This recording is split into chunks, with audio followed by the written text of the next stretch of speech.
Chickamauga, Ambrose, Bierce. One sunny autumn afternoon, a child strayed away from its rude home in a small field and entered a forest unobserved. It was happy in a new sense from control, happy in the opportunity of exploration. For this child's spirit, in bodies of its ancestors, had for thousands of years been trained to memorable feats of discovery and conquest, victories in battles whose critical moments were centuries, whose victors' camps were cities of hewn stone. From the cradle of its race, it had conquered its way through 2 continents, and passing a great sea had penetrated a third, there to be born to war and dominion as a heritage. The child was a boy aged about 6 years, the son of a poor planter. In his younger manhood, the father had been a soldier, had fought against naked savages and followed the flag of his country into the capital of a civilized race to the far south. In the peaceful life of a planter, the warrior fire survived. Once kindled, it is never extinguished. The man loved military books and pictures, and the boy had understood enough to make himself a wooden sword, though even the eye of his father would hardly have known it for what it was. This weapon he now bore bravely, as became the son of an heroic race, and pausing now and again in the sunny space of the forest assumed, with some exaggeration, the postures of aggression and defense that he had been taught by the engraver's art, made reckless by the ease with which he overcame invisible foes attempting to stay his advance. He committed the common enough military error of pushing the pursuit to a dangerous extreme, until he found himself upon the margin of a wide but shallow brook, whose rapid waters barred his direct advance against the flying foe that had crossed with illogical ease. But the intrepid victor was not to be baffled. The spirit of the race which had passed the great sea burned unconquerable in that small breast and would not be denied. Finding a place where some boulders in the bed of the stream lay but a step or a leap apart, he made his way across and fell again upon the rear guard of his imaginary foe, putting all to the sword. Now that the battle had been won, prudence required that he withdraw to his base of operations. Alas, like many a mightier conqueror, and like one, the mightiest, he could not curb the lust for war, nor learn that tempted fate will leave the loftiest star. Advancing from the bank of the creek, he suddenly found himself confronted with a new and more formidable enemy. In the path that he was following sat, bolt upright, with ears and paws suspended before it, a rabbit. With a startled cry the child turned and fled, he knew not in what direction, calling with inarticulate cries for his mother, weeping, stumbling, his tender skin cruelly torn by brambles, his little heart beating hard with terror, breathless, blind, lost in the forest. Then, for more than an hour, he wandered with erring feet through the tangled undergrowth, till at last, overcome by fatigue, he lay down in a narrow space between 2 rocks, within a few yards of the stream, and still grasping his toy sword, no longer a weapon but a companion, sobbed himself to sleep. The wood birds sang merrily above his head, whisking their bravery of tail, ran barking from tree to tree, unconscious of the pity of it. And somewhere far away was a strange, muffled thunder, as if the partridges were drumming in celebration of nature's victory over the son of her immemorial enslavers. And back at the little plantation, where white men and black were hastily searching the fields and hedges in alarm, a mother's heart was breaking for her missing child. Hours passed, and then the little sleeper rose to his feet. The chill of the evening was in his limbs, the fear of the gloom in his heart. But he had rested, and he no longer wept. With some blind instinct which impelled to action, he struggled through the undergrowth about him, and came to a more open ground. On his right the brook, to the left a gentle acclivity, studded with infrequent trees. Over all, the gathering gloom of twilight. A thin, ghostly mist rose along the water. It frightened and repelled him. Instead of recrossing, in the direction whence he had come, he turned his back upon it, and went forward toward the dark enclosing wood. Suddenly he saw before him a strange moving object which he took to be some large animal. A dog, a pig, he could not name it. Perhaps it was a bear. He had seen pictures of bears, but knew of nothing to their discredit, and had vaguely wished to meet one. But something in form or movement of this object Something in the awkwardness of its approach told him that it was not a bear, and curiosity was stayed by fear. He stood still, and as it came slowly on gained courage every moment, for he saw that at least it had not the long, menacing ears of the rabbit. Possibly his impressionable mind was half conscious of something familiar in its shambling, awkward gait. Before it had approached near enough to resolve his doubts, he saw that it was followed by another, and another. To right and to left were many more. The whole open space about him were alive with them, all moving toward the brook. They crept upon their hands and knees. They used their hands only, dragging their legs. They used their knees only, their arms hanging idle at their sides. They strove to rise to their feet, but fell prone in the attempt. They did nothing naturally, and nothing alike, save only to advance foot by foot in the same direction. Singly, in pairs and in little groups, they came on through the gloom, some halting now and again while others crept slowly past them, then resuming their movement. They came by dozens and by hundreds. As far on either hand as one could see in the deepening gloom, they extended, and the black wood behind them appeared to be inexhaustible. The very ground seemed in motion toward the creek. Occasionally one who had paused did not again go on, but lay motionless. Some, pausing, made strange gestures with their hands, erected their arms and lowered them again, clasped their heads, spread their palms upward, as men are sometimes seen to do in public prayer. Not all of this did the child note. It is what would have been noted by an elder observer.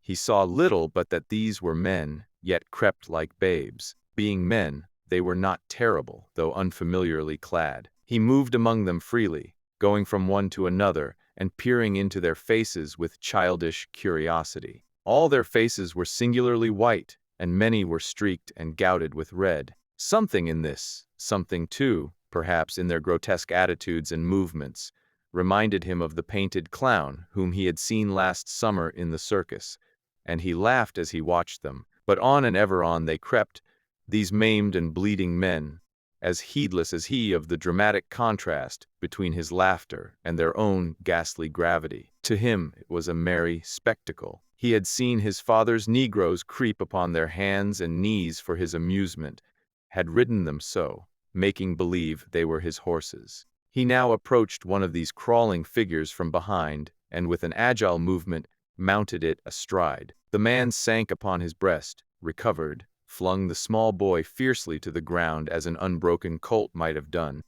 then turned upon him a face that lacked a lower jaw. From the upper teeth to the throat was a great red gap, fringed with hanging shreds of flesh and splinters of bone. The unnatural prominence of nose, the absence of chin, the fierce eyes, gave this man the appearance of a great bird of prey crimsoned in throat and breast by the blood of its quarry. The man rose to his knees, the child to his feet. The man shook his fist at the child.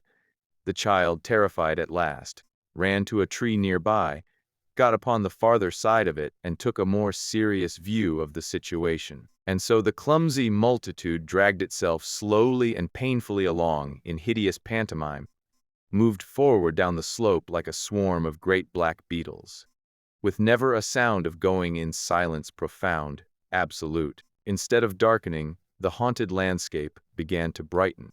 Through the belt of trees beyond the brook shone a strange red light, the trunks and branches of the trees making a black lacework against it. It struck the creeping figures and gave them monstrous shadows, which caricatured their movements on the lit grass. It fell upon their faces, touching their whiteness with a ruddy tinge, accentuating the stains with which so many of them were freaked and maculated. It sparkled on buttons and bits of metal in their clothing. Instinctively the child turned toward the growing splendor and moved down the slope with his horrible companions.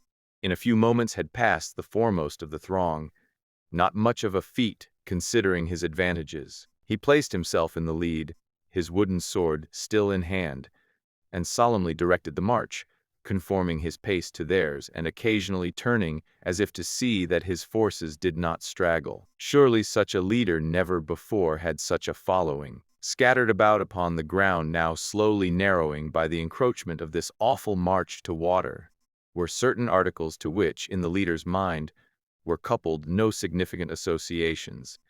An occasional blanket, tightly lengthwise, doubled and the ends together with a string, a heavy knapsack, and there a broken rifle.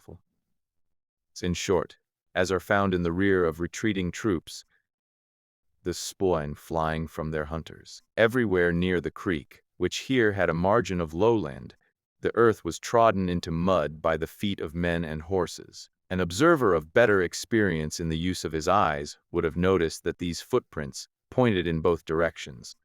The ground had been twice passed over, in advance and in retreat. A few hours before, these desperate, stricken men, with their more fortunate and now distant comrades, had penetrated the forest in thousands. Their successive battalions, breaking into swarms and reforming in lines, had passed the child on every side, had almost trodden on him as he slept. The rustle and murmur of their march had not awakened him. Almost within a stone's throw of where he lay had fought a battle. But all unheard by him were the roar of the musketry, the shock of the cannon, the thunder of the captains, and the shouting. He had slept through it all, grasping his little wooden sword with, perhaps, a tighter clutch in unconscious sympathy with his martial environment, but as heedless of the grandeur of the struggle as the dead who had died to make the glory. The fire beyond the belt of woods on the farther side of the creek, reflected to earth from the canopy of its own smoke, was now suffusing the whole landscape. It transformed the sinuous line of mist to the vapor of gold. The water gleamed with dashes of red, and red, too, were many of the stones protruding above the surface. But that was blood. The less desperately wounded had stained them in crossing. On them, too, the child now crossed with eager steps. He was going to the fire. As he stood upon the farther bank, he turned about to look at the companions of his march. The advance was arriving at the creek. The stronger had already drawn themselves to the brink and plunged their faces into the flood. 3 or 4 who lay without motion appeared to have no heads. At this, the child's eyes expanded with wonder. Even his hospitable understanding could not accept a phenomenon implying such vitality as that. After slaking their thirst, these men had not had the strength to back away from the water, nor to keep their heads above it. They drowned. In rear of these, the open spaces of the forest showed the leader as many formless figures of his grim command as at first, but not nearly so many were in motion. He waved his cap for their encouragement and smilingly pointed with his weapon in the direction of the guiding light. A pillar of fire to this strange exodus. Confident of the fidelity of his forces, he now entered the belt of woods, passed through it easily in the red illumination, climbed a fence, ran across a field, turning now and again to coquet with his responsive shadow, and so approached the blazing ruin of a dwelling. Desolation everywhere. In all the wide glare not a living thing was visible. He cared nothing for that. The spectacle pleased, and he danced with glee in imitation of the wavering flames. He ran about, collecting fuel, but every object that he found was too heavy for him to cast in from the distance to which the heat limited his approach. In despair he flung in his sword, a surrender to the superior forces of nature. His military career was at an end. Shifting his position, his eyes fell upon some outbuildings which had an oddly familiar appearance, as if he had dreamed of them. He stood considering them with wonder, when suddenly the entire plantation, with its enclosing forest, seemed to turn as if upon a pivot. His little world swung half around. The points of the compass were reversed. He recognized the blazing building as his own home. For a moment he stood stupefied by the power of the revelation, then ran with stumbling feet, making a half-circuit of the ruin. There, conspicuous in the light of the conflagration, lay the dead body of a woman. The white face turned upward, the hands thrown out and clutched full of grass, the clothing deranged, the long dark hair in tangles and full of clotted blood. The greater part of the forehead was torn away, and from the jagged hole the brain protruded, overflowing the temple, a frothy mass of gray, crowned with clusters of crimson bubbles, the work of a shell. The child moved his little hands, making wild, uncertain gestures. He uttered a series of inarticulate and indescribable cries, something between the chattering of an ape and the gobbling of a turkey, a startling, soulless, unholy sound, the language of a devil. The child was deaf-mute. Then he stood motionless, with quivering lips, looking down upon the wreck.